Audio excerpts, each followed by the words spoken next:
बड़ी खबर राजधानी रांची से हम आपको बताते चले, जहां पर बच्चा चोरी मामले का खुलासा हुआ है। बड़ी खबर हम आपको बता रहे, राजधानी रांची से बच्चा चोरी मामले का खुलासा किया गया है। बड़ी खबर राजधानी रांची से बच्चा चोरी मामले का खुलासा किया गया है। 24 घंटे के अंदर पुलिस ने मामले का उद्भेदन किया है। बड़ी खबर राजधानी रांची से बच्चा चोरी मामले का 24 घंटे के अंदर पुलिस ने उद्भेदन किया है। रांची रेलवे स्टेशन के पास से 6 माह के नवजात की चोरी हुई थी, जिसका उद्भेदन कर लिया गया है। बच्चा चोरी गैंग में शामिल 3 शातिर महिला को गिरफ्तार किया गया है। और इसी पर अधिक जानकारी के लिए हमारे साथ हमारे सहयोगी कमल जुड़ चुके हैं, उनसे बात करेंगे। कमल, बच्चा चोरी मामले में बड़ा खुलासा हुआ है, 3 शातिर महिलाओं को पकड़ा गया है, क्या है पूरी जानकारी?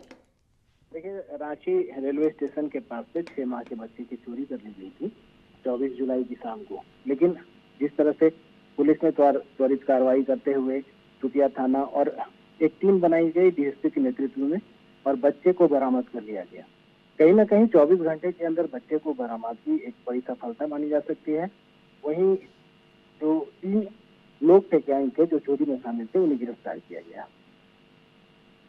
चलिए, बिल्कुल, बहुत बहुत धन्यवाद कमल पूरी जानकारी के लिए। तो एक बार फिर से हम आपको बता दें कि बच्चा चोरी मामले का 24 घंटा के अंदर पुलिस ने खुलासा करते हुए 3 शातिर महिलाओं को पकड़ा है।